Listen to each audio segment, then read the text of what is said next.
Everything is now ready for you and me to begin our supreme collaboration. No. I've changed my mind. I won't do it. Perhaps he can persuade you. Nothing can persuade me. No, not that. Oh, he's quite harmless, except when crossed. Cinematic Fantastic. Klaatu, Barada, Nikto. I'll show you who I am and what I am. Bitten by a werewolf and lives, becomes a werewolf himself. Open the pod bay doors, Hal. I'm sorry, Dave. I'm afraid I can't do that. It's alive! It's alive! It's alive! Hello and welcome to the Cinematic Fantastic Podcast. I'm your host, Jason Weatherford. And your other host, William Weatherford. Get ready for opinions, dad jokes, and bad jokes as we watch and review sci-fi and fantasy films from the classics of yesteryear to the new favorites of today. Aloha, listeners, and welcome to Season 2, Episode 2, Episode 22 of Cinematic Fantastic, which sadly is not coming out in 2022. Today we are doing the epic-awaited sequel, Bride of Frankenstein, which the title literally makes no sense at all. Because the Bride of Frankenstein, see, this is what spreads the rumors. You go, oh, the Bride of Frankenstein. It's about the Bride of Frankenstein's monster. Yeah, or creature, right. So that's the big mistake that people don't make. Henry Frankenstein's Henry wife. already has a wife in this picture, so it's like, oh, who are you talking about? I don't know. And they even name drop it. So this is what keeps the rumors going. Or not the rumors. This is what keeps the confusion going. Because it's like the Bride of Frankenstein's monster. It doesn't sound as cool, but it's at least right. Okay, so this sequel, The Bride of Frankenstein, came out in 1935, and it came out about 4 years after the original? Yep. Okay. But they treat it as if it's like within mere minutes of coming out, but we'll talk about that. So there are not many sequels that are better than the originals. Let's see, The Godfather Part 2 would be one. Empire Strikes Back. There's a Thin Man sequel that's really good. But here's the thing. It was called The Return of Frankenstein until it was released. And they finally put The Bride of Frankenstein in there for it to make somewhat sense. I don't know. So both of them were produced by Carl Laemmle Jr. He was the head of Universal. Both directed by James Whale. Of course, we've seen James Whale direct in our podcast. We've seen him direct, let's see if we can name them, Frankenstein, Invisible Man, Old Dark House, right? Any other James Whale ones you can remember? Did I cover them all? Probably. Well, okay. But this is the return of James Whale and of Frankenstein. It is. To the thing. And I hear he's probably reluctant sort of about doing this, but Carl Laemmle Jr. sort of pushed for it. Honestly, He was like, oh, the return of Frankenstein. He's like, he gave him probably like a bunch of different scripts he could do, and James was like, oh, the Frankenstein one seems alright, but maybe not, I don't know. I don't really want to do a sequel for this. But then Carl was like, yo, actually, great idea. Thank you. You totally came up with it. Well, here's the thing. I think he was eventually, obviously, convinced to do it. And honestly, it's one of his best films because there's a lot of layers of things that he's trying to say. We'll go into that shortly. But again, the movie, you got some favorites come back, and we've got some that didn't make it back. Colin Clive is Dr. Frankenstein again. Though I wouldn't do too much in the movie, I did do some research. I was like, in this movie, there's like something weird about him. Turns out, he would die from alcohol abuse to tuberculosis 2 years after the movie. Yes. So he was sort of on death's doorway. It's very young, sadly, but he had a bit of issue that was present in his personality that is slightly sad to think about. Yeah, he was afflicted with alcoholism and he drank a lot. On the one reason why James Whale didn't let him go from the part, he was very, he didn't, not use him or recast him, is he said that he brought a kind of a nervous energy. So basically James Whale is saying that because he was addicted to alcohol, he had that nervous addict's kind of twitch that he brought to his character. And I'm like, great, James. That's really nice of you to say that. Using someone's real life issues to play into their character. But he does a really good job here. Boris Karloff is obviously brought back as the monster. He does look a little bit different because Jack Pierce changed his makeup. Yes, he did. He looks waterlogged and burned. Yeah, to get sort of ahead of ourselves, indeed, there's a noticeable change if they went from the classic, mummy sort of strategy of cotton collodion they used. Yes. Which was syrup. Collodion was sort of like syrupy, so it was like cotton balls and syrup that was a painful process to stick on in the first movie. That kind of process. They just changed this to a rubber head for that. That was something I did. It still looks good. A little bit of research. It still looks good. But it was noticeable. And so I researched it. I was like, why? It is noticeable. And the makeup in the first one is much more haunting. There are differences in the two that some people like and some people don't. But this movie does have stylization, as we'll talk about, that the rubber head sort of leans into. Yes. Plus, you get more emotion out of the creature. You actually get him trying new things.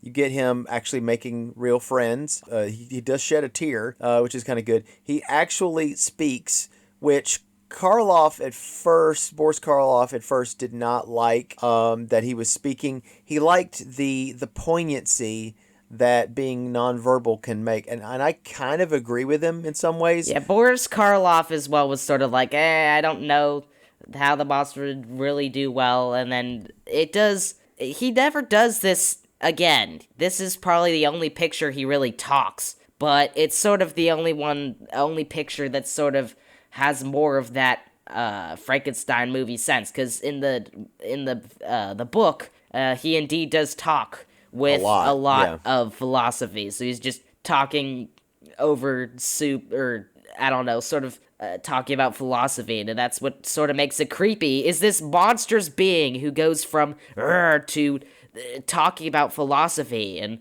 about how he was born. Talking about God and Adam and Lucifer. It's biblical stuff. It's talking really about Adam and Eve. Yes. Well, here's that. Yeah, Adam and Eve in this. So Boris Karloff does come back to play Frankenstein again in Son of Frankenstein in 1939, which we will do during this second season. He does look slightly different and act slightly different. Like I said, it's his third and final appearance.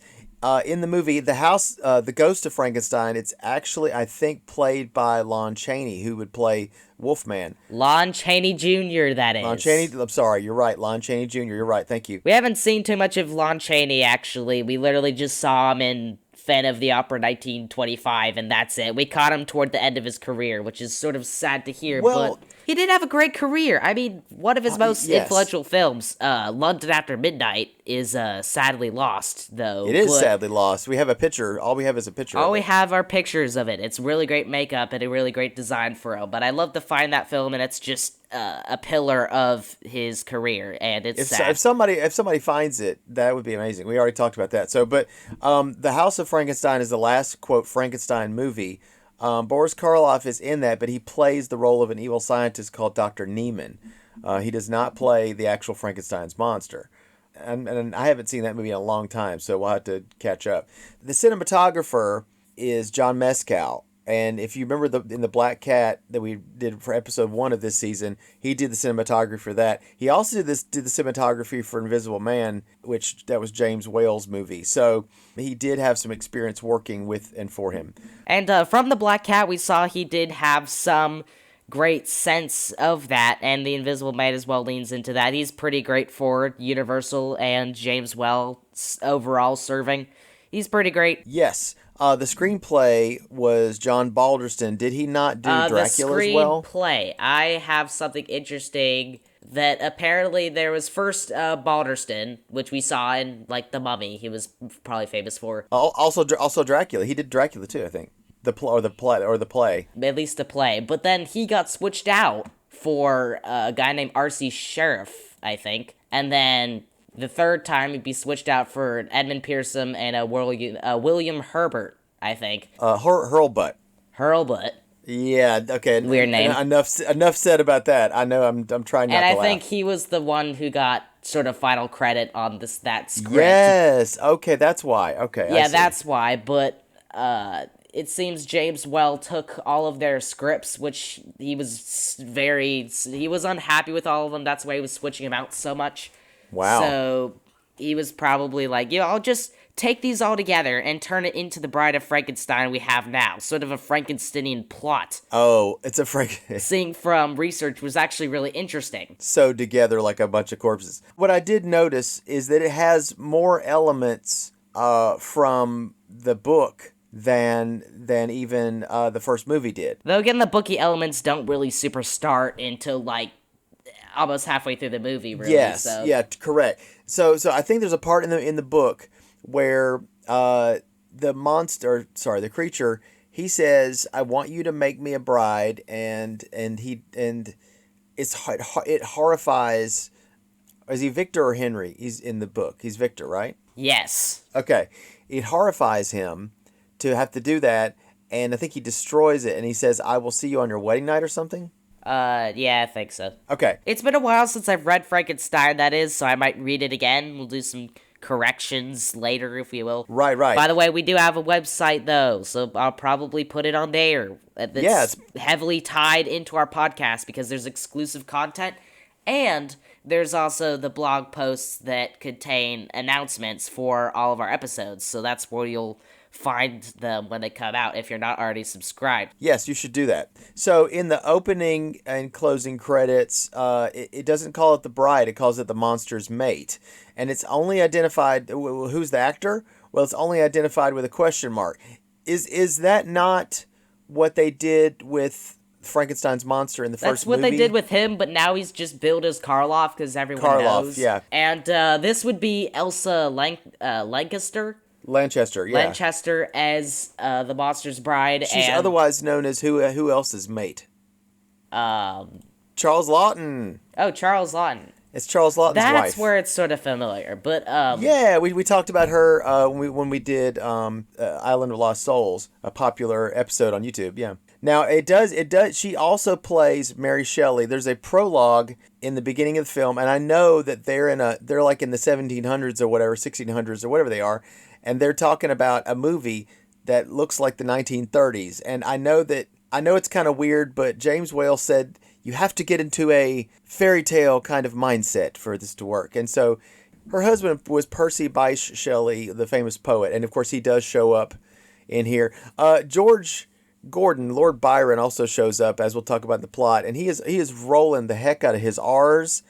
Probably he's not the campiest character in this movie, but he's close. One thing is Mae Clark, who was, again, Frankenstein's wife, couldn't return, that I know.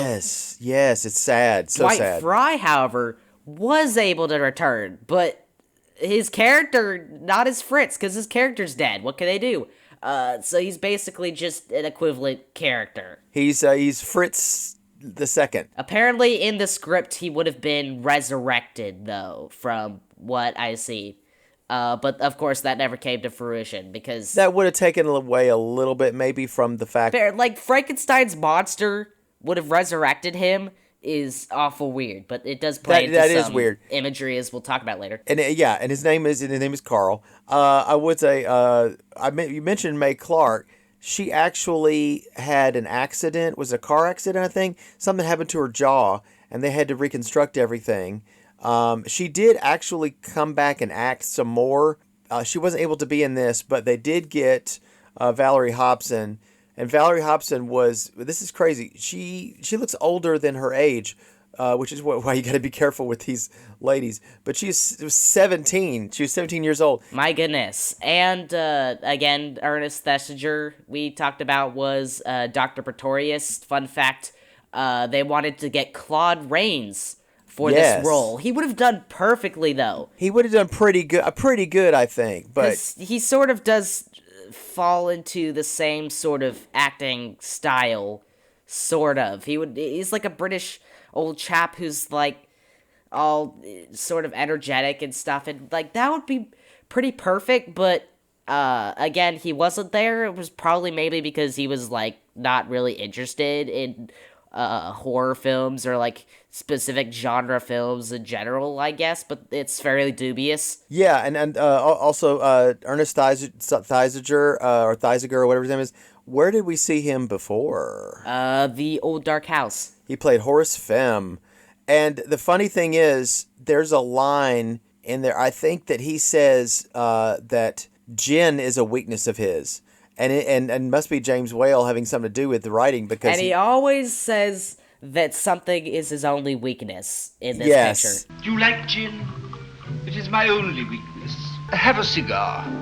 They are my only weakness. He said like cigars are my only weakness. Or And alcohol is my only weakness. Gin is my only weakness. And it's like, I don't think it was a mistake. I thought it was it's kind of not your funny. only weakness. Right. He also hubris, You're weak maybe. in every places. Or I think that I'm God. I think that, I want to cast down God and become my own God. Hays Code wouldn't allow that. No, of course not. But it's hinted. There's a lot of stuff in this movie that's hinted, especially about Dr. Pretorius. Especially with literally the Hays Code, the PCA were sort of on James Whale's tail, and they were fighting, sort of, in a little fight to be like, oh, I'm going to do this. And then Hays Code was like, no, don't do that. And then he was like, well, I'll do this instead. There was one. What are some censorship things that I remember? I'll do some off the top of my head.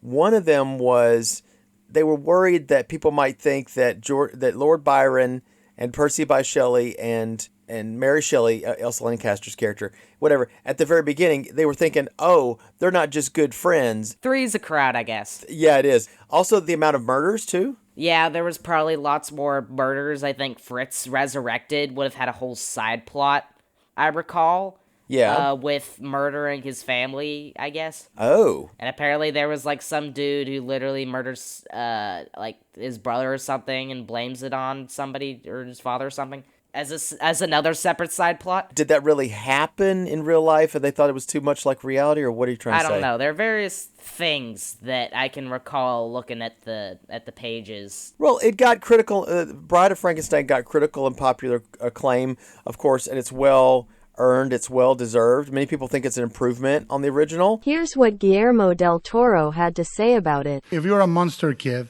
and I am, my mother is here to attest to that. I think that we find out that the films we love are truly emotional biographies and partially prophecies of who we are and who we can be.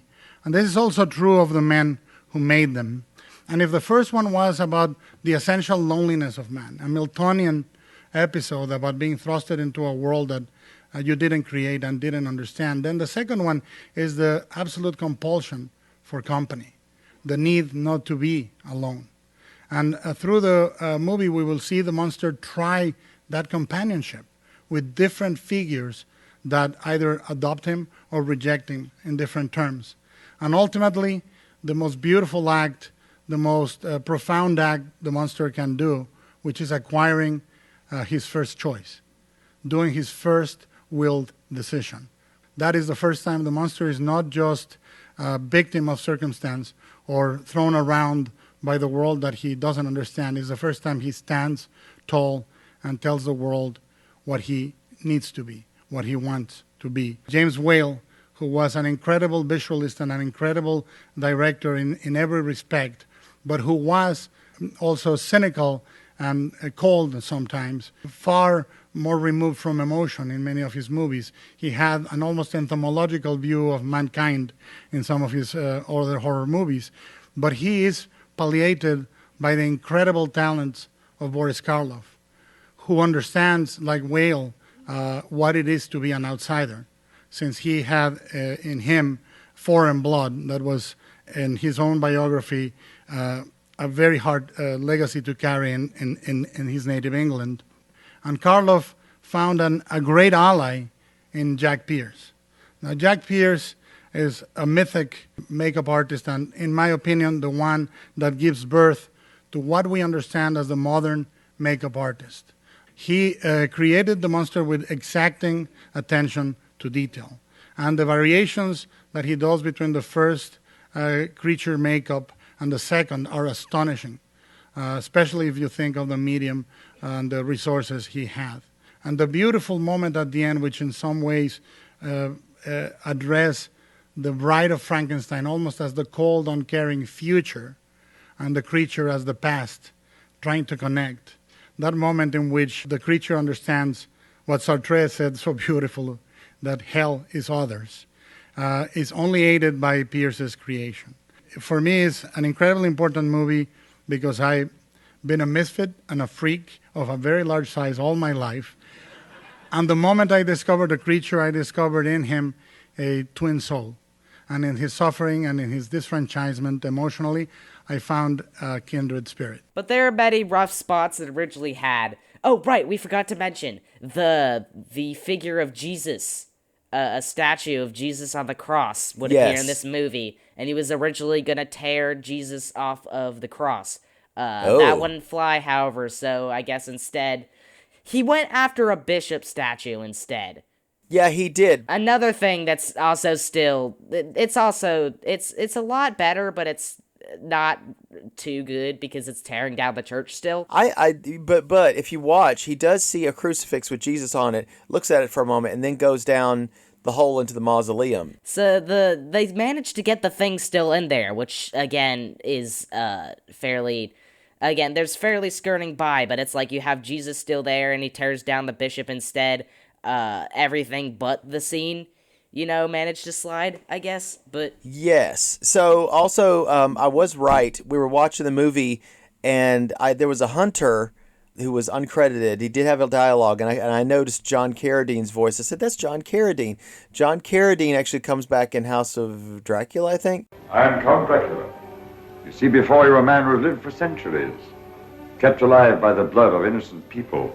And I think John Carradine would be a popular guy overall, and he did some stunt acting in Black Cat. I think he did stunt acting, but overall he had some stunt acting. He was in Invisible Man as well. He was somebody somebody stole a bike from him or something. I don't remember. It did use a lot of what was another thing that was different from the first movie is you remember that it has music not as intrusive as Black Cat, all the time, but a lot. It's an original score as well, sort of taken after Max Steiner. Waxman is the guy's name, yeah. And he was sort of again. I was saying about RKO having an original score, and Universal would be playing catch up. Sort of with the Black Cat, and this is sort of them catching up. Oh, so big time. They're like, we'll have an original score and a bunch of leitmotifs for all the peoples. Yes, and here's the thing. There was not a lot of musical scoring in the first Frankenstein, and it actually was very creepy, and some people thought that was what made that movie superior. It was a wave. Think about this. During the silent era, all it was background music. That's all you had during the silent era. And then... as people's voices could be heard, we don't want to do music too much. We don't want to take away from the atmosphere of it. And then as you get further into the 30s, they go, wait a minute, sound can be its own thing, and we can use it to great effect. And plus, otherwise, it sounds emptier. Yes, but there are some scenes in the first Frankenstein where you see the monster come in and there's no music, there's just sound of him clomping in. You know the scene. And there are some humorous moments in this. I would say the humorous moments actually do work. And this is overall a more humorous tone of movie than the original Frankenstein. Yes. Probably due to some Hays Code thing wanting it to be, because there's not a lot of, I want to be God moments, but there's definitely a lighter tone to it. And also a stylization overall to the makeup and set design as well. We'll talk about that later. Yes.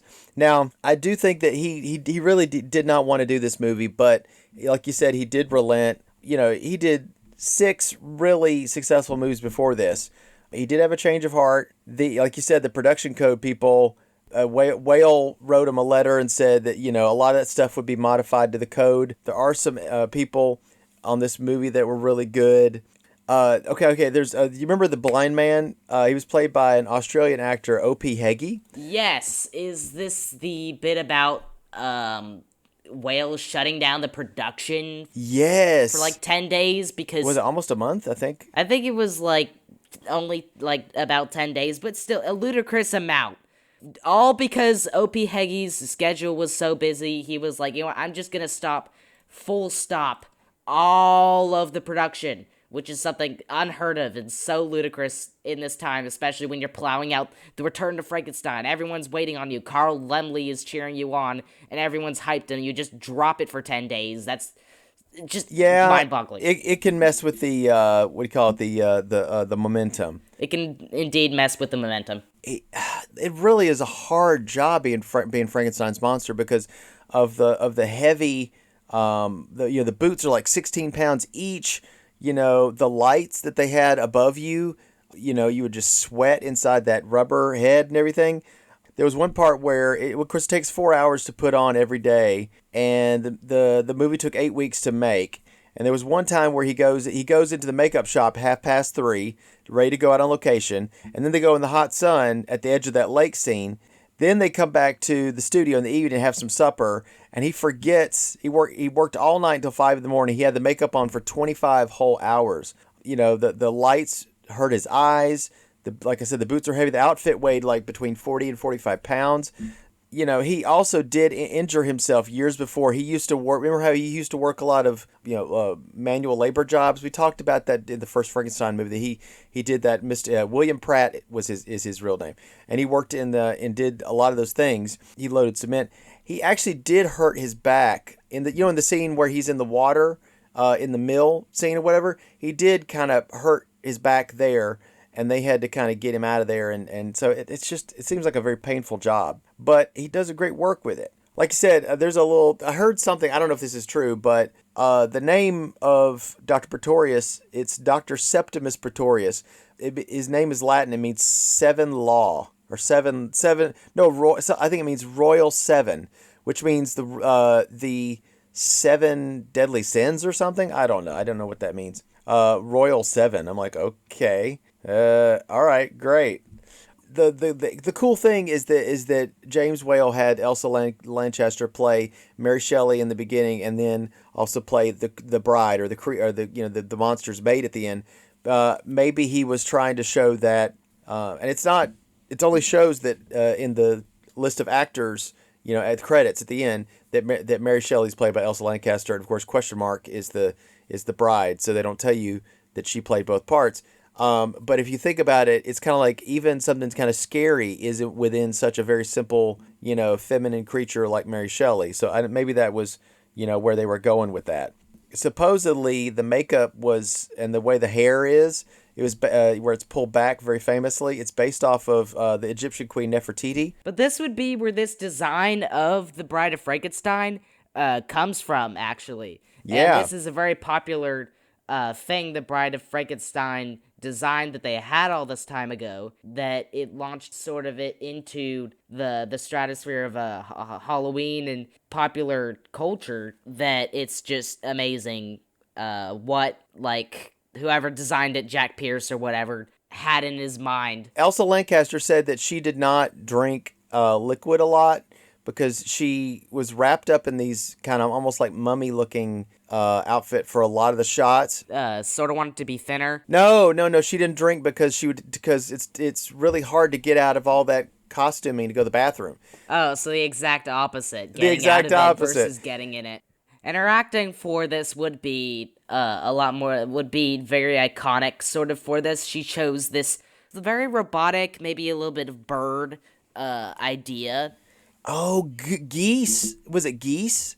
She said there are these freaky, scary, hideous geese in this park in England, and they'll chase you down and hiss at you. And I'm like, yeah, geese are scary. Geese are scary. Immediately plays Untitled Goose Game music. So exactly, and so the geese had this kind of hissing kind of thing, and so she hisses a lot at the monster. But she took this sort of approach to it that sort of became iconic for this. Her choice would really fit forward having a female version of Frankenstein sort of in this, because, you have Boris Karloff, he's doing like the limpy walk sort of idea and the moving hands around in a circle. Yeah, she's got her own thing. What about the special effects? Because we've got really good miniatures. We've got the optical photography. Lots of miniatures of the mountain castle in the beginning, the burning windmill, the watchtower. The one that I thought you liked a lot was with the little homunculus little people, the king and the. Yeah, they're like tiny projected people, probably just maybe green screens or. Back then they did black velvet. They did black velvet shots. They were real people inside real glass jars, and they'd film them on black velvet. Yeah, and but like they did with the Invisible Man. Definitely, probably that, and also a little bit of perspective as well could. Yes. Also, definitely be a option for helping with that. But I think there were some videos about that, which is interesting. There's a 1952 film called The Seven Deadly Sins, I guess, which has this picture of using like a miniature woman. It's on the Wikipedia for special effect, which is where I saw it. It was like this. It looks like this Burger King, honestly, looking guy. He sort of looks like the Burger King guy, sort of. Maybe a little bit of Nutcracker inspiration, but kingly. And he's looking at this miniature woman, and that's just probably a very iconic shot of the movie. But probably took a little bit of inspiration from this. But honestly, the little people don't really do much for the film. They're like, your suspension of disbelief can go out of the ceiling a little bit in this part of the film, and it's like Pretorius especially is not really too super serious guy throughout this movie. He's got some kind of funny campy things that he says, and he's like, oh, he's got these little funny people, and it's obviously not really real, so it's suspension of disbelief, more like disbelief. Well, and he created these people not out of corpses, but out of plants or like mushrooms or something. I don't know. He grew the people. Yes. Which honestly would be a very cool overall little idea for like using in storytelling. Like you have a little fairy tale thing like Arietti. No, what was the Ghibli? And that was based off of another book series. The Borrowers. The Borrowers. The Borrowers. Got it. It's the Borrowers. So just sort of an idea of like little miniature people that you've grown would be cool for like a little Borrowers Arietti style. We are going to watch a movie coming up called Dr. Cyclops, which you'll understand why his name is Dr. Cyclops, but there are little miniature people in that. Just interesting things about miniature people that were probably used throughout a lot of as a special effect throughout even forward many years, maybe even a little bit back a couple years. There are probably definitely some movies that I probably did see a video on about that, but this has been us talking about miniature people for a while. Yes. So, did you know that the next movie we're doing, Werewolf of London, was actually filming at the same time? Yes. Well, I'll definitely love to talk about that, because it's like they were sort of, they're both Universal films, but sort of at the same time, and also with sort of the same energy, I guess. Yes, Stuart Walker directed that one. There was a corridor that was built, like a hallway, for Valerie Hobson, she's in both movies, and she's able to come through. The guy who plays the werewolf, Henry Hull, his great nephew told a story where he says that Henry Hull's wife came to visit him on the set, and she was directed to the bride set by mistake. And the technician told her, "You don't have to go around the buildings. There's a connecting corridor between the two stages." And this one actor just bouncing between two films is interesting. And this corridor is very dimly lit. As she's going through, she hears a thump, thump, thump. And she sees Boris Karloff coming down the corridor, full Frankenstein get-up, smoking a cigar. And he says, "Good morning, Mrs. Hull." And she's scared. She's scared. She knew she couldn't tell it was Boris Karloff. She was afraid. So they went 10 days over schedule, and they went $100,000 over budget. They trimmed it from 92 minutes to 75. Like you said, there was a court hearing, a morgue sequence, a subplot with Carl, and Resurrection Mayhem, a lot of nonsense. So it got good reviews. It made a lot of money, not as much as Frankenstein did. Oh, that's sad. Not as much, but... Is that because of budgetary reasons? I think so. We went a little bit over budget. And probably advertising as well, definitely... advertising definitely puts a big chunk of money in your budget, because it's sort of like a phantom budget, sort of, with advertising. You don't make the money just because you advertised it too much. Interesting, but was this budget a lot more than Frankenstein? How much more? I think it was. I don't remember how much. You can definitely tell, as well as with the stylization, the set designs, there's lots more sets that are nice and big, rather than, well, going outside, which is sad. You're not going outside. Go outside, buddy. So, again, we have a return of Kenneth Strickfaden's laboratory equipment. He recycled a lot of the machines from the first movie, like cosmic ray diffuser and nebulary. Again, Werewolf of London. We'll talk about later how this also sort of uses that technology as well. Same studio, same time, so probably you can just hand the equipment to them and then hand it back. Right, exactly. Let's go into the actors real quick. We've talked about a lot of them previously in Frankenstein, but we'll kind of touch on this just a little bit. A lot of, he was, of course, billed higher than other actors, even when he had not as many lines or not as many scenes. He was, shown as Karloff. Let's see, he got lots of acclaim for different parts that he's done. So Valerie Hobson, she acted and danced when she was around 11. She was in the Royal Academy of Dramatic Arts.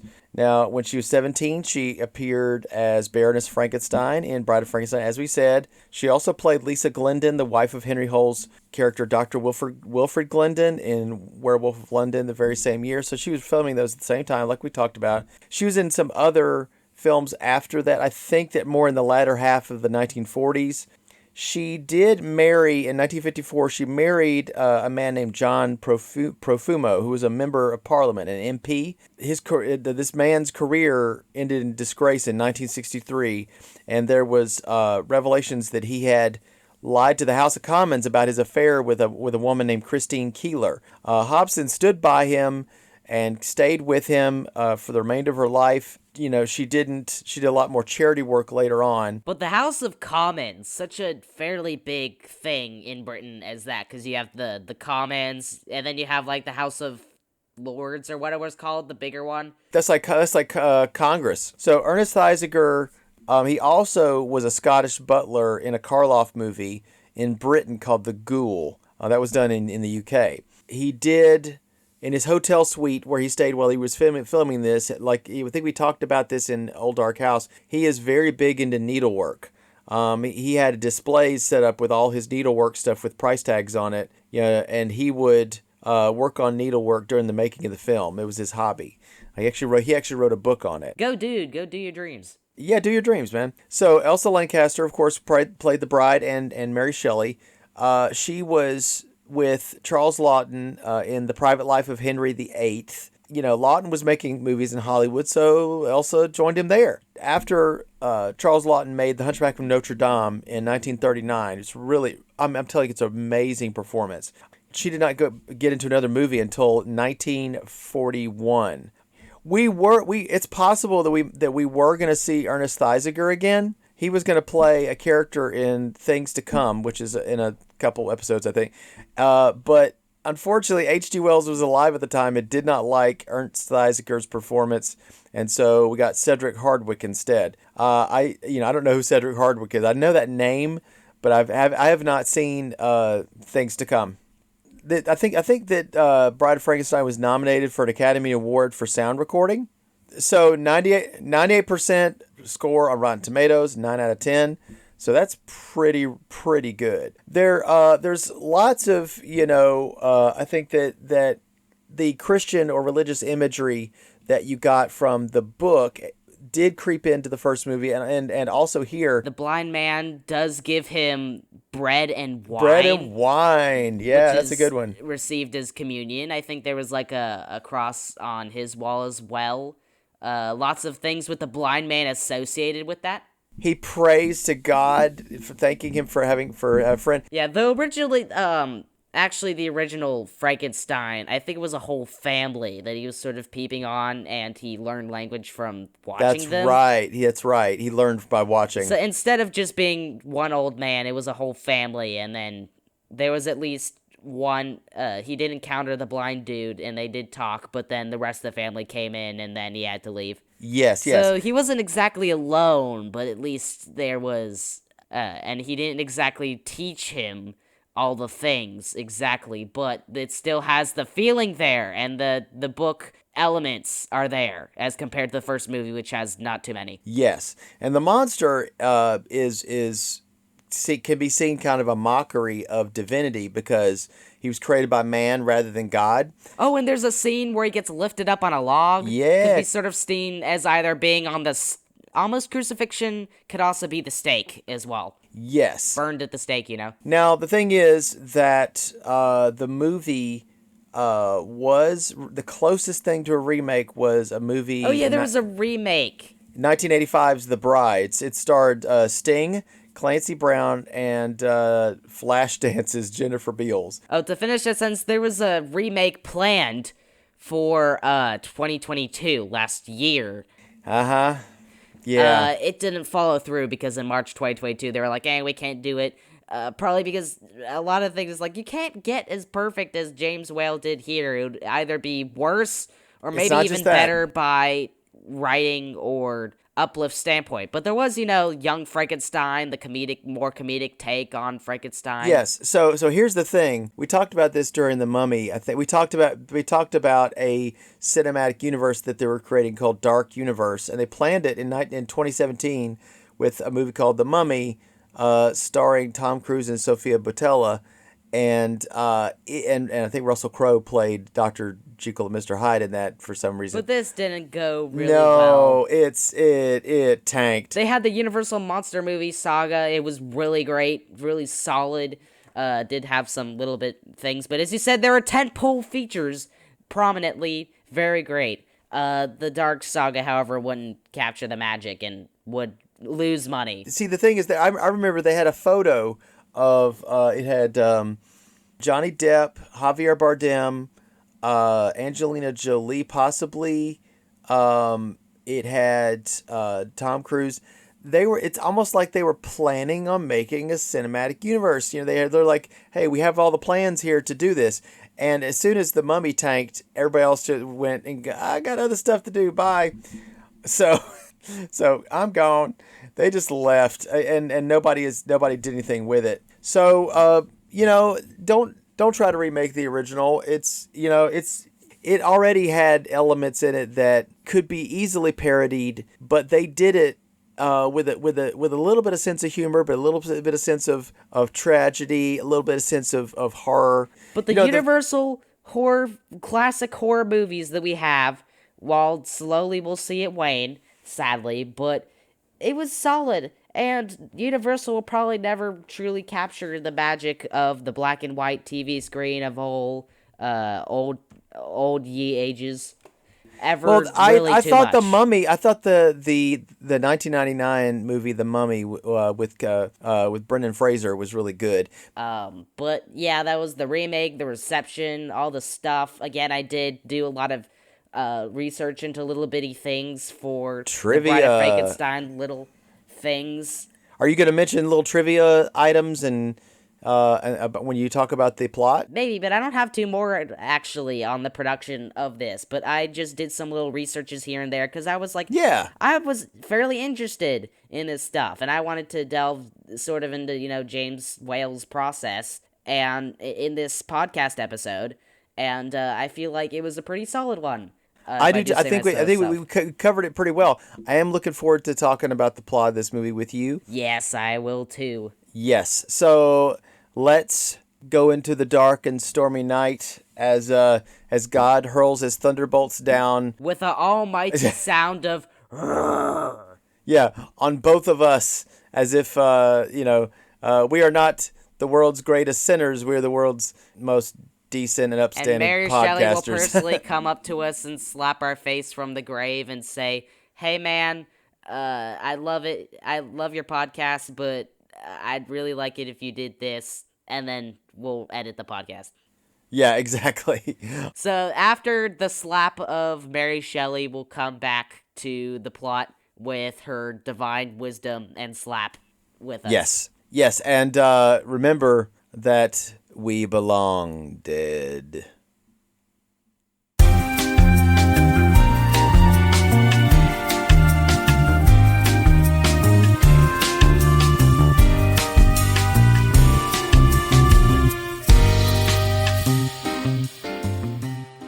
Well, Welcome back, dear listeners. We are here again.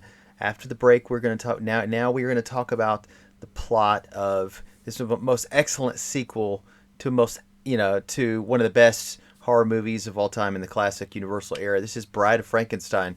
We're going to talk about what happened in the film, some of the nifty little bits of trivia as we go along, what we liked, what we didn't like, what you usually expect from us here at Cinematic Fantastic, and always just chef's kiss 100% of the time. It's great. So as per our usual agreement, we're going to have my son William to go through the plot and kind of give us exactly what happened in this movie. But I would tell you right now, definitely watch it because there's going to be some spoilers for certain scenes. So, all right. Exactly, concerning, how popular of a movie it is. But one thing, nose is a bit plugged. So just so you know, and I'm not going to sound normal, my nose is slightly plugged for most of the time. Secondly, short thing that I discovered, there is a lost movie called The Gorilla, and it came out in 1930. There was literally none of the movie but a singular clip, or maybe a couple clips, but a singular clip floating around as far as I can tell. Yeah. Of this gorilla who is rampaging through a city, and some people speculate that it could be some sort of King Kong precursor 3 years earlier. And I just thought that was an interesting fact. So, speaking of monsters, yeah, take it away. Yeah, although the gorilla, I think the plot was like there was a gorilla on the loose, but it turns out to be a guy in a suit, I think was the plot.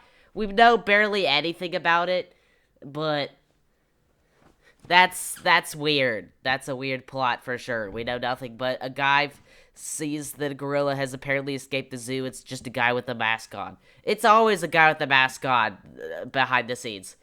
But to dissuade any more interruptions, firstly, the film does not open with Edward Van Sloan. He doesn't have a monologue here because he didn't come back for this film.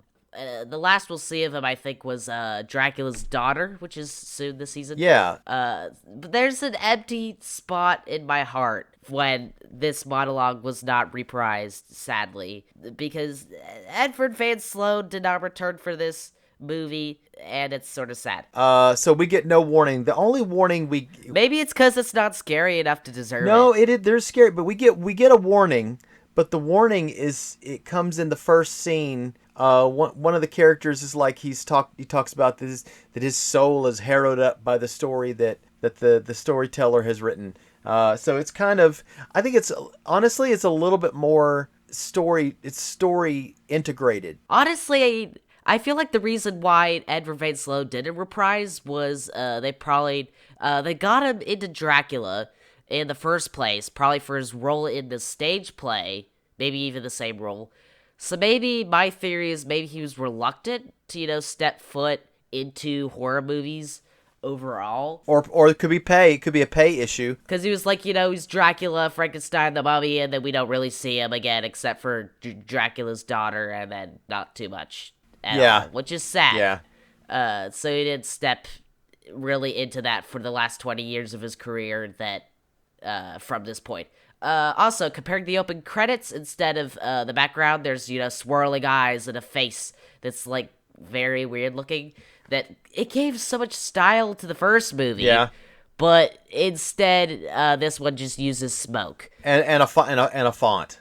It fades in from a blur, that's it. And the text fades in from a blur. Though the movie does make up for this not very super creative intro for its cinematography and its use of stylized sets, which both of them define the movie. I mean, the cinematography, the cinematography is a couple bits more creative than Frankenstein, in my opinion. But it's honestly, there's a framing story here that I actually kind of find interesting. And we'll jump into that with a camera move into a castle model, which, again, comparing Frankenstein, they didn't really do any model work for a big, huge, long shot of a castle.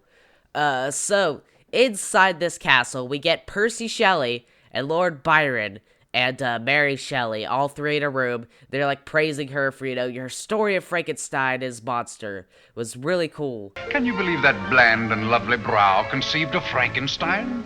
A monster created from cadavers out of rifled graves? Isn't it astonishing? Yeah, and it's crazy. It's crazy how in your story you predicted things that would happen in the 1930s. It's kind of crazy. Exactly. Yeah, just go with it. Audience, just go with this it. Castle interior set, huge, absolutely huge. Very much all the dolly shots, more dynamic camera movement with those dolly movements. There's close-ups, bit reminiscent of modern time close-ups with Percy and Mary Shelley as Elsa Lancaster. There's just there's a level that it goes above with this, and there was much more budget put into this movie, especially. So honestly, from seeing Elsa Lancaster's portrayal of Mary Shelley, I think it's too soft, honestly. You know how lightning alarms me. Shelley, darling, will you please light these candles for me? I don't know why you should think so. What do you expect? Such an audience needs something stronger than a pretty little love story. So why shouldn't I write of monsters? It will be published, I think. She's got this, soft baby face, and she's, talking all eloquently, and I don't think that's what Mary Shelley sort of sounded like. But do we even know? Shelley, do we even know, for real? We don't have any data. I mean, she's probably way dead before then. Of course, we have no data on that, so... She was, 1800s, but still, this was the lady who literally did Frankenstein, which is full of, all the philosophy, a big juggernaut of horror, at all, and such a great novel at that, such great philosophy, such great thinkings, all from a woman at the time, is just bonkers how much influential she was. Well, it's not like because the book was so dark, she has to be a dark person. It's honestly not the fault of Elsa Lancaster, it's the fault of the casting of her to this effect, but... she's fine. She does honestly act too soft, but... Yeah, Percy's giving us a synopsis of Frankenstein. There's various shots remade for the movie, obviously, to, cut short the scene where he's he's talking about the hangman. Don't show the hangman. You got Colin Clive and of course, Dwight Fry as Fritz. So, the one moment she did said that she was, that they were Frankenstein was so great, but she was my intention was not for it to be scary, but my intention for writing the novel was to impart a moral lesson, the consequences of a mortal man who tries to play God. Right. And that's honestly, yeah, she is a bit soft for that. She's she's saying it very lightly. Well, let's put it this way: we don't know what Mary Shelley sounded like, but what we do know is that it's called Frankenstein, we have pictures of her, or the modern Prometheus. And Prometheus was the Titan who gave fire to who just deigned to give fire to mortals, and so it does fit. Yeah, just compare the picture of Mary Shelley on the Wikipedia to the picture of Elsa Lancaster in this movie. It doesn't compare. So she might not look like her, but we don't even know for sure. So again, Percy is giving a retrospective synopsis. At the end, he complains it ended way too short. Mary replies, obviously, there's more to tell. And so then that's where she picks up basically a Frankenstein ended. And we never see them again after this point. Apparently there would have been an epilogue, actually, but this was cut. Probably because the frame device couldn't do much anyway. Yeah. In my opinion. So. Also, it does kind of change the ending of the first movie a little bit. It does. There's I'll talk about this a bit later. Yeah, there's continuity issues, but again, this movie was filmed 4 years after the original was. So yeah, but it's the same dude. Script writers, honestly, right. probably been the issue. Again, we talked about how they handed it off to different people and then Frankenstein together a script. And so it was probably script writer's fault for this. Again, we get into the actual movie itself. The villagers are gathered around the burning windmill. They're cheering on the apparent death of the monster. Connor, who is a addition to this movie, which was very confusing. She's just dumped right in as a comedic relief. So she's arguing with the Burgermeister, who from the first movie was Lionel Belmore, the last movie, but in this movie it's E.E. Clive, and he has this detective-like uniform on him as well. So this confused me on rewatch, because I was like, I remember what the Burgermeister looked like in the first film. I remember what he looked like in the second film. He looks nothing alike. He looks more like the police dude from Invisible Man. Exactly. If they're the same actor. But here's the other thing, too. I've seen some Universal movies that were sequels of the originals, like the Mummy movies and the Wolfman movies. You have to just kind of go with it because the continuity issues are going to be janky. You just kind of have to go, okay, because there's certain parts where the sequel comes out 2 years after the first one, but then within the movie they're saying things like, well, your father 10 years ago did this or other, and it's got, an adult who's the son. Yeah. So Uno O'Connor is arguing, hey, is the monster truly dead? The Burgermeister's like, no, go back inside. He's dead. He's really Everybody dead. go to sleep. Henry, go home. Henry's getting wheeled off, and there is a bridge set that we also walk on after this. Again, we have a huge set with the house thing. We get to another huge set with the windmill, and then we get to another set. It's fairly small, but it's still a big bridge. Yeah. It's a bridge entering into the castle of Castle Frankenstein. And while being a singular film that only uses that bridge once, really, it's just, amazing how much set designs they'd be like. You know what? If I could sum this whole movie up and its achievements, sets. It used a lot of sets, big ones at that, stylized sets. Yeah, and it's all internal, one set. Hans, he's the father of the drowned girl from the first movie. He's investigating the windmill, and he falls into a pit that is sort of under it, where the mill used to be, really. In the middle of this water-filled pit, we get the monster. He's dramatically coming out, and he strangles him. He noticeably has more makeup. Jack Pierce has added the famous bolts on his neck, more cartoonish rubber top head.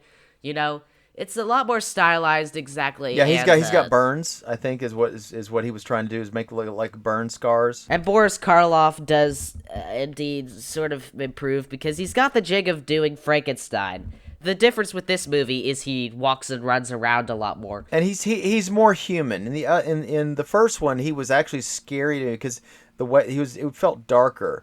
The way they did the makeup around his eyes or something, it felt like darker and more evil.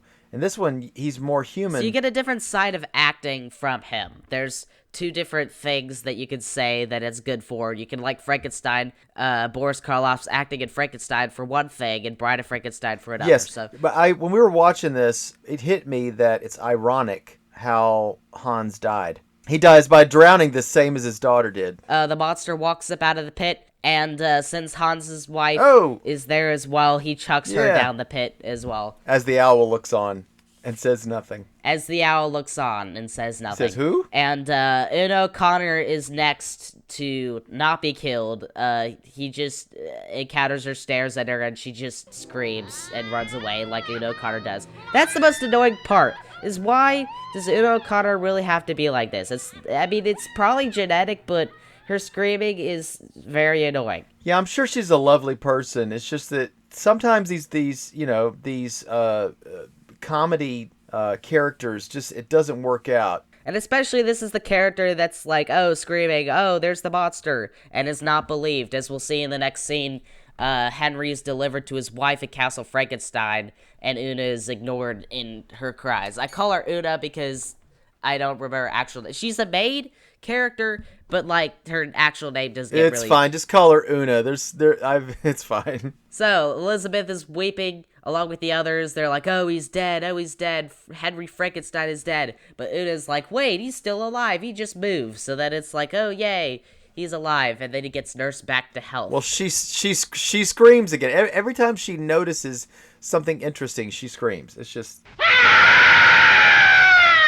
He's alive! Yeah, but from this next scene, if you follow it from the end of the first movie, the original ended with Baron Frankenstein and a couple of maids. They're toasting to Henry to the house of Frankenstein. To the house of Frankenstein. Yeah, to the house of Frankenstein from outside the door, while Elizabeth and Henry are both in the bed, sort of having this scene. This is the same scene sort of, I believe. It gets a bit messy, though, because the house of the sequel is mostly empty at this section of the story. Right. So the continuity definitely a little bit broken. Like, where's Bride of Frankenstein? He didn't come back for this movie. No, he didn't. So he's not here.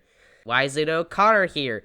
Oh, she was here all the time, and then you go like, wait, no, she wasn't. I think James Whale thought she was a trip, and he's like, I want to use her again because she was an invisible man, and she screamed a lot, and she was hilarious. We have to use her again, my dear boy. Yeah, and that's not that it already isn't breaking continuity with being like, oh, he's dead in the first film, second film. The monster's not dead. So the scene, clock strikes. Henry's expressing to Elizabeth how cursed he is for his actions, but then he sort of relapses, saying he regrets not breeding a race or unlocking eternal life, because it's his destiny, you know? I've been cursed for delving into the mysteries of life. Perhaps death is sacred, and I've profaned it. Think of the power to create a man.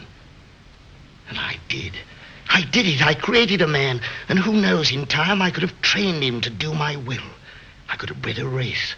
I might even have found the secret of eternal life. Creepy. Elizabeth replies, don't say those things. That's blasphemous and wicked. We're not meant to know those things. This honestly sounds more like something the Hayes people would say. I can imagine it. Like, they're just going like, don't say those things. They're so wicked. Please don't put that in your film. But see, that's the thing they didn't understand is nobody is saying that Henry Frankenstein is right. Nobody's saying that when he says things like, this is what it means to be God, or I need to do these things, you're like, oh, no. He didn't really say that in this because the code, but instead he was like, oh, I could breed a race or unlock eternal life. Yeah, but he's not looked on as making good decisions. Remember how part of the Hays Code was if you had a criminal or a gangster or something, they had to be like captured or caught or, have their comeuppance, right? Henry Frankenstein, spoilers for the end, doesn't really get caught for his crimes. Oh, no, he doesn't. So they probably dumped him down because of that. So, again, she's just like unnecessary melodrama mode. And when you think the unnecessary melodrama can't get any worse, she's just like, she says she always sees a dark apparition peering over you when you rave in experimentation. Nearer, she says. Henry! And she's having a panic attack. She's like, it's coming nearer. And I'm just like, dude, chill. You're literally unnecessarily dramatic. Yeah, I don't know why they gave her that. This doesn't even come back in the film, really. She's just like, drama moment. They were like, this will be great. You could get an Oscar. Nope. I guess this apparition is Dr. Pretorius. Henry's former mentor. He got kicked out of university for obvious reasons. Booted, my dear Baron, is the word for knowing too much. Coming in, summoning Henry to his lab. So he's the villain of the movie, I guess, but he doesn't really do much except being an inciting incident, really. He doesn't actually do too much. He is an antagonist, and you know how antagonists are. They move things forward. Again, Claude Rains would have been perfect for this role, but Dr. Pretorius, the way is definitely good, but Claude Rains would have been very acceptable. Mr. Horace Femme himself. Mr. Horace Femme himself. Yeah, who has quite a few only weaknesses. Exactly. Dr. Pretorius has so many only weaknesses. Right. So at his lab, Pretorius is showing Henry several homunculi he's created, which are like small people. There's small kings, queens, ballet dancers, and mermaids, and a bishop. They're all in jars. While you were digging in your graves, piecing together dead tissues, I, my dear pupil, went for my material to the source of life. I grew my creatures, like cultures. Grew them as nature does, from seed.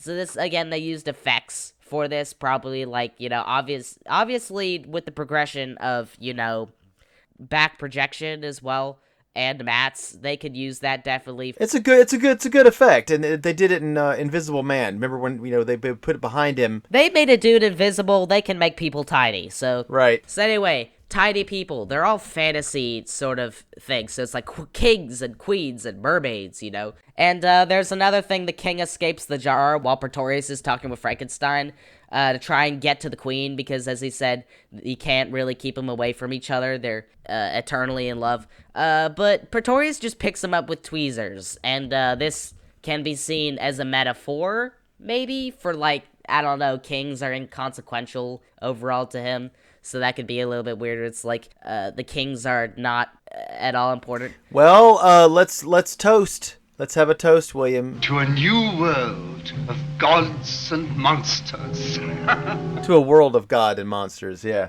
Exactly. So Pretorius then unveils his real plan is to give the monster a bride, of breeding a race, you know. Henry said he didn't think of such a thing. An obvious lie, obviously. He was literally thinking of it moments ago. I didn't even think of such a thing. I could have bred a race. He decides to do it anyway. I must know. When can I see it? I thought you might change your mind. Anyway, I was gonna say that interesting thing. In the book, the monster was the one to motivate this because he had learned how to speak from then, and he came back and it was like, with all of his philosophizing and Paradise Lost reading, he was just like, you know, I want to Eve for myself, you know, make me a wife. The monster was the one to motivate Frankenstein to do the thing. But in this movie, Pretorius is prodding Frankenstein abruptly get back at his stuff for not any reason, really. I mean, Pretorius is really just a useless addition in this regard because, again, you could have him just say, give me a wife like it is in the book, but they were not faithful in this regard, and so it's a bit more fluff with Pretorius in this movie than without. I disagree. Here's what I see. I see that Henry has kind of lost his spark for he talks a mean game about wanting to do this, but Pretorius is like, he's like the devil on Henry's shoulder, and he's prodding him. He's definitely a force. He's a force that moves this movie forward. But what is more of a force than the monster himself, who's literally like this unhuman creature who can literally like break through barricades and probably break his spine 2 times over just by poking him? Yeah, every obstacle you put in his way, he breaks through. Yeah, but Pretorius, he's just a normal dude. What can he do too much? He's literally just a guy from college. Right. He got kicked out for wanting to know too much. I mean, you know, that's it. Exactly. So, meanwhile, we sort of get into bookish territory when he's in the monster is in a big wood set. He's wandering around. He's drinking the water from the brook, pawing at his reflection. Sort of maybe an idea for the book. I think he looked at his reflection in that one. Shepherdess walks by, follows the river. He saves her. She screams, alerting some hunters who bring back a mob. And they chain him on a chair in a dungeon.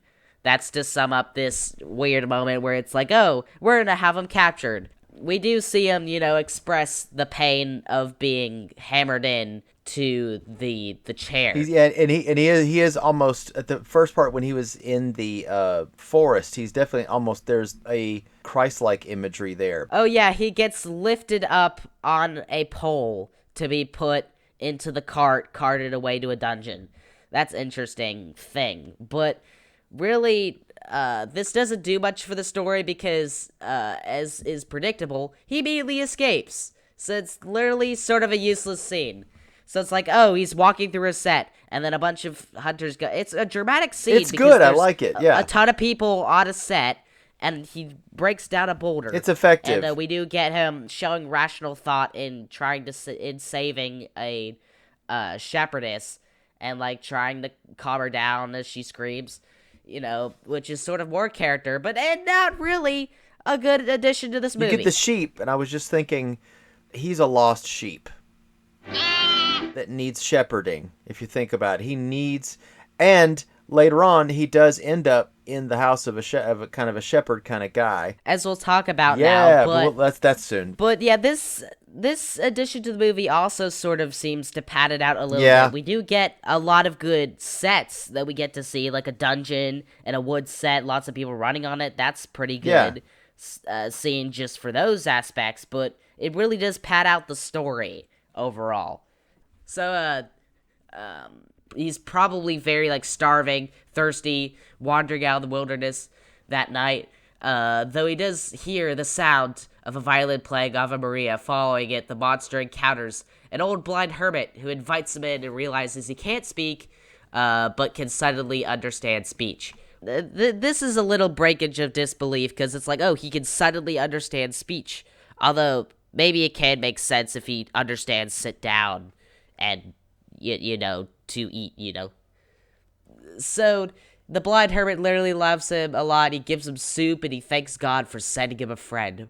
Both of them crying, and as the music swells. Oh, tears from Boris Karloff. They probably were very easy to do because the eye makeup was probably hurt him. He went through a lot of pain for this role. So crying was probably very easy for Karloff to do, unfortunately. So either the next morning or over the next few weeks, he's teaching the monster over a meal, concepts like friend, good, bread, wine, or rather drink. Drink, yes. Drink. He says drink, but not wine. Probably not to make him think that it's alcohol, but it is. But the last of these, smoke. Smoke good. Which, again, from seeing this scene, I guess both the monster and Boris Karloff now have lung cancer now. Well, let's put it this way. He hates fire. He's always been like fire bad. But then he's kind of going, okay, this is good fire. It's fire that makes a smoke that's good, that he likes.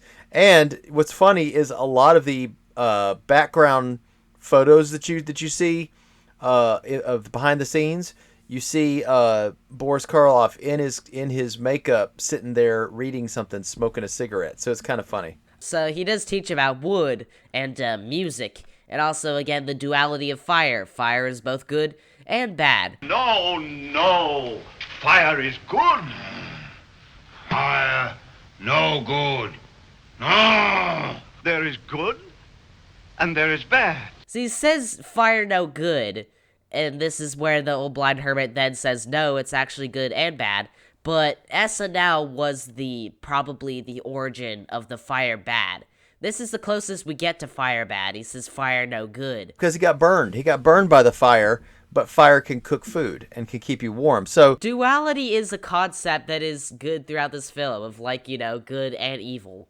Two uses for something. You can hunt something to eat, or it's also good to keep alive, a cute little bunny wandering around, Also, isn't the creature has the capability of being both good and evil? Until two lost hunters stumble upon the cottage and they recognize the monster. The monster understandably attacks them and ends up accidentally burning down the cottage as the hunters lead the hermit away, where he's never seen again. Because they're like, hey, blind man, can't you see? This is the monster that's been rampaging throughout. What are you doing? This is my friend. Friend? This is the fiend that's been murdering half the countryside. Good heavens, man, can't you see? Oh, he's blind. He isn't human. Frankenstein made him out of dead bodies. Interesting thing is, in the book, they didn't even need this. He learned it by listening into the family that included the blind man. Right. We did talk about this earlier, I think, about the differences between this, where it's like, there was a whole family, and he learned from the family speaking, and then the family was what identified him. You didn't need external sources. Next scene, big graveyard set. The monster's stumbling through, tearing up a stump and a statue of a bishop. He's taking refuge from another angry mob in a crypt. As we do see this, there is a Jesus-like crucified man statue near the entrance. Apparently, he would have attempted to rescue him, but again, the code got to that. Also, it seems the statue was in the first movie as well, which is interesting. You can spot it in the beginning, although in the recap moment, it was cropped out, which is, I find funny. They did crop it out of this movie, but maybe it's because it wasn't along with, like, a big Reaper statue right beside it, Yeah. Maybe that was the reason. Christ is life, and the Reaper is death. Interesting. So, the monster inside the crypt, he opens a coffin. There's a girl inside. He asks to it, Friend? Before he then spies Pretorius and co. Breaking up in a grave. He has some helpers along with him, some henchmen. Read the inscription. What does it say?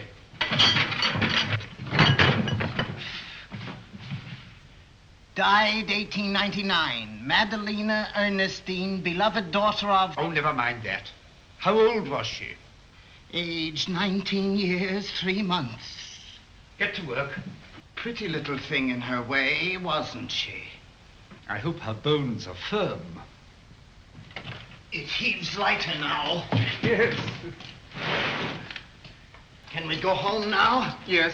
I shall wait here for a bit. I rather like this place. If there's much more like this, what you say, pal? We give ourselves up and let 'em hang us. That goes for me, too. This is no life for murderers. While the henchmen depart with the body, Pretorius gleefully enjoys a jolly supper in front of the bones, which is sort of hilarious. The monster joins Pretorius, eating some of his food, and with a bigger vocabulary and knowledge of his backstory, immediately discerns he's making him a friend, a bride. You're wise in your generation. And Pretorius then confirms it's a woman and he plans to talk more about it. So he really does expand his vocabulary when they want him to, really. Just suddenly. He knows all about his backstory and everything. Did you recognize one of the gravediggers is our friend Dwight Fry? He got worked into this movie. Every time I see him, I like to see him, no matter if he plays a small part or a big part. He got worked into this movie since, obviously, Fritz wasn't in the movie. He wanted to be in it, but they were like, well, we'll make you a side character. It's literally the same, except not the same character, all right? So, Pretorius visits the now-married Henry and Elizabeth, although I thought they already married already. I thought they apparently weren't already, I guess, according to Wikipedia. Henry refuses to assist Pretorius in making a bride, so Pretorius calls in the monster, who demands he sit down, just like his first order, and then he must do it. Henry still refuses, so Pretorius orders the monster out, where we follow the monster out as he kidnaps Elizabeth, his wife. And as there's a commotion and panicking crowd, Pretorius jumps in dramatically and says their safety is guaranteed when Henry does the work. So that's why Henry agrees. His nose weirdly looks bigger in this little scene here, which is odd. I don't really know why, but his nose looks a little bit bigger, like, at the base. Right. You have to watch this movie to see if you can understand what I mean. It's really odd. I'm like, why is his nose bigger, you know? So, next scene. Henry's back in the lab. He's excited again despite himself. He's got the drive. The heart he has is beating irregularly. We must be patient. The human heart is more complex than any other part of the body. Look, the beat is increasing. Yes.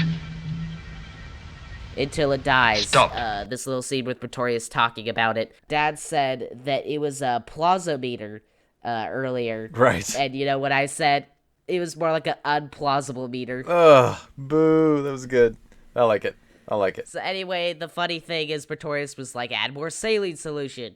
And so when the scene ended and the heart died, I was like, you know, you probably should have added the saline solution, though. Like, why? It's, like, salty. It's like, what would it do for a heart? Seriously. My wife's contacts need saline solution all the time. I mean, maybe the heart needs to have saline solution. Yeah, but Henry does say he needs a young heart, but with a sudden accidental death will do.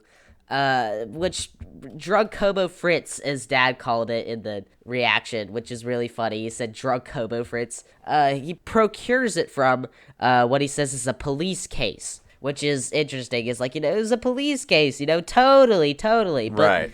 Again, Henry does accept this, and the monster does hate Hopin. He shakes Henry when he dozes off, and he says, work. I'm exhausted. I must get sleep. Work. Finish. Then sleep. Oh. You know, because he's like... He's learning. He's really learning. He and Pretorius are both in on the forcing now, which is a good thing. But, I mean, Pretorius wasn't super necessary for and the you movie. do actually see Carl go to the in the alleyways, and he snags a woman. Yeah, he does. So it wasn't from a police case. Nope. I'll get her heart and blood. I'll go into that room. And I'll take my knife out. I'll get her. I'll hold her down, and there she'll be. Where, I ask you, where will she be? 1,000 crowns.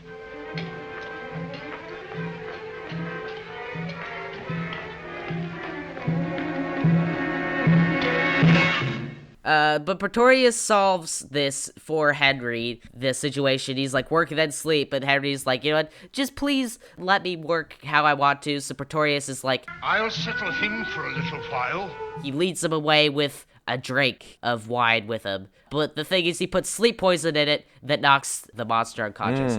He just straight up, he goes down like a sack of potatoes, man. Exactly. So here comes the Dutch angles. There's lots of Dutch angles in this part of the movie, and you can see that in the trailer especially. There's lots of Dutch angles. Dutch angle, for those who don't know, that means they tilt the camera. That's all they do. They tilt it diagonally. Right. That's it. It's called a Dutch angle because it was probably famous for Dutch cinematography in films. So, Henry worries for Elizabeth. Pretorius assures him by giving him a phone, a wireless phone at that, which his captured wife answers. And she is very obviously sounding like she has been captured. And she's like, oh yeah, I'm here, I'm still okay, but I mean, I'm captured. Not only does Dr. Pretorius have the ability to grow human beings from seaweed, but he has the first cell phone. That's insane. So this settles Henry without suspicion, I guess, even though it's very suspicious. So here comes, again, the life scene, which compared to the previous movie has more dramatic camera angles, Dutch angles existing, more flashbangy, like, lightning strikes. There were 2 kites at the top of the tower, which I assume kites attract lightning, so I guess that's why there are 2 kites there. They weren't in the first movie, as far as I could tell. I think there might have been at least 1, but 2. Interesting thing is there's 3 levels of raising as well. They raised the bride 3 levels, not just 1 level. They raised multiple times onto, like, multiple risers. So the monster comes up, kills Dwight Fry as the bride is lowered again, which is awful weird. I guess he was protecting Elizabeth. He's like, I just like killing Dwight Fry. But when we were watching this movie, the funny thing is I kept rewinding this scene because they have Dwight Fry being tossed over as a little dummy thing. I played this part over and over and over again. You had too much fun with that. We were just bawling our eyes out. You were dying, man. It was great. It was great. We were dying. I don't know if we could make an animated GIF from that and put that on somewhere, but I don't know. I'll find it. After mimicking the hand motion, the voice, and saying she's alive from the first film. An echo statement, yeah. We have it's alive, and the second one is she's alive. She's alive! Alive! It plays out sort of the same. They get her up, dress her in this famous design of the loose white dress and the black beehive hairdo. She did look like a mummy at first, which would have been an interesting decision. I would have loved a girl mummy. That would have been interesting. Yeah.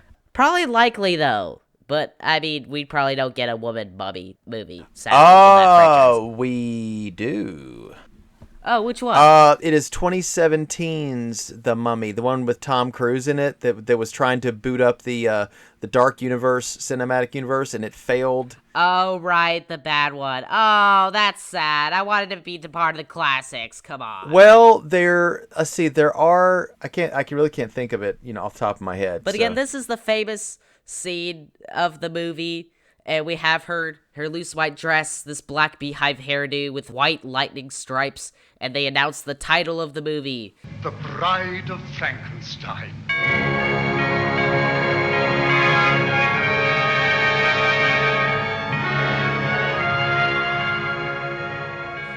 Which again is confusing because it's the Bride of Frankenstein. It's the Bride of Frankenstein's monster, okay? That's the realistic one. So, again, as I talked before, she moves very robotically like a bird, sharp head movements, stuff. Frankenstein monster arrives onto the scene. He's excitedly reaching out to her and he asks, "Friend?" But the bride does not say friend back. She screams and rejects him. Friend?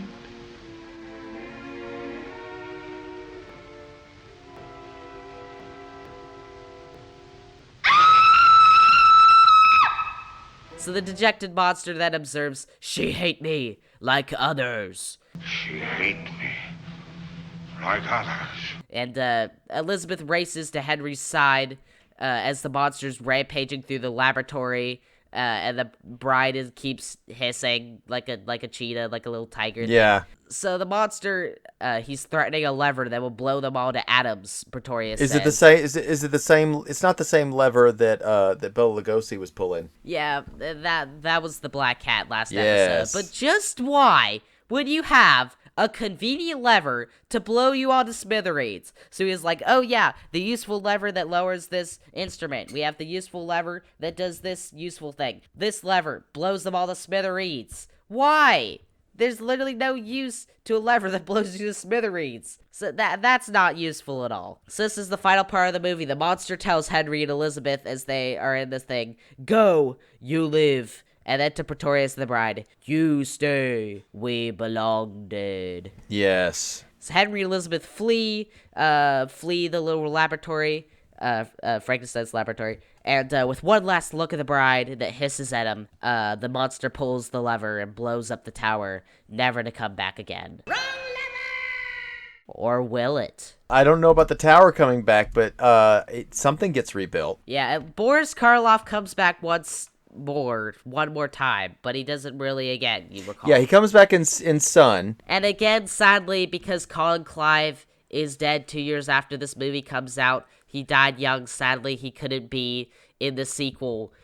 That they saved him because they were thinking, we'll have him free for a third movie. However, the original ending would have been he died. Funny thing is, you rewind to the scene, the explosion scene, the part where it's exploding. You can see Frankenstein, I believe, on the stairs still in this one shot. So that came before they rewrote it. Wow.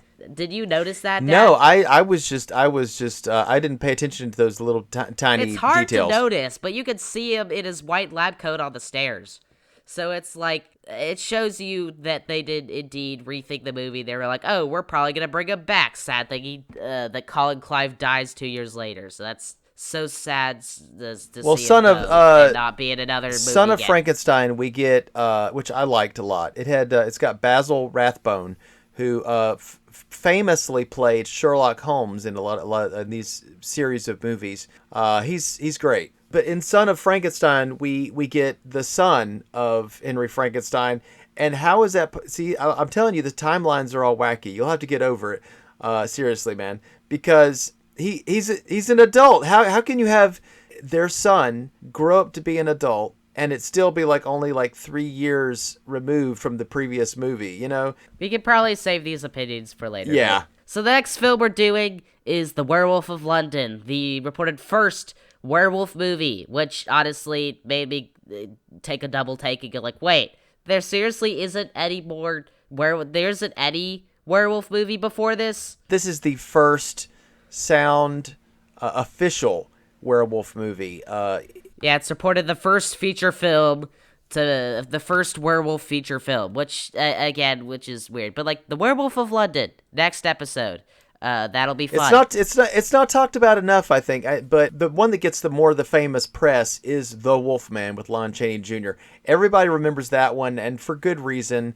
I think you'll find out. You'll have to judge for yourself which one is the superior movie. But there's some elements of Werewolf of London that I really enjoyed. But we will talk about that in the next episode. But this has been The Bride of Frankenstein, the long-awaited sequel to Frankenstein, in which it really does borrow two concepts from the book, and a lot of it can be seen as, the book didn't need it, so why do you, is sort of my opinion. But they're still good opinions, though. And again, for this movie, sets were amazing.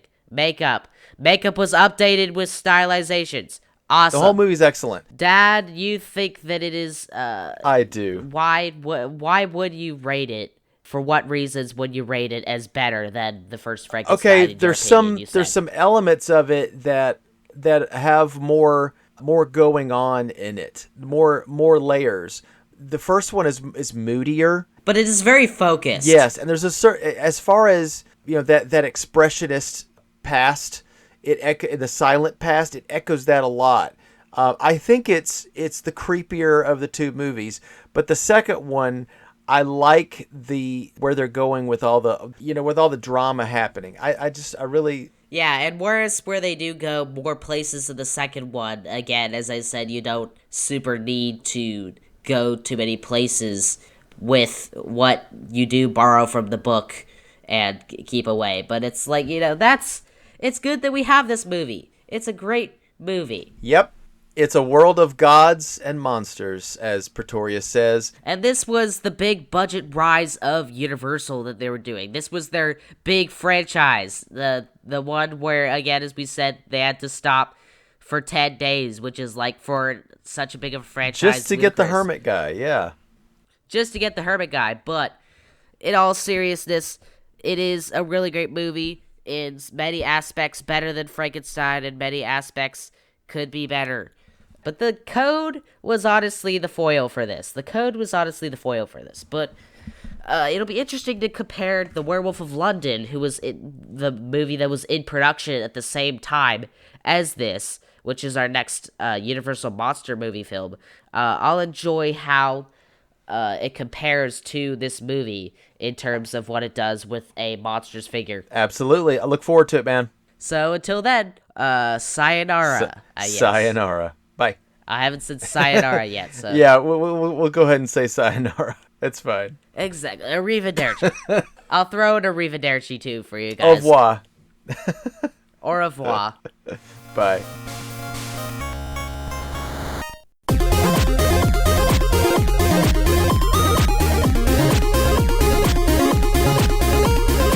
Thanks for listening to Cinematic Fantastic Podcast. Click here and here for some more excellent content. Hope you'll enjoy it. See you soon!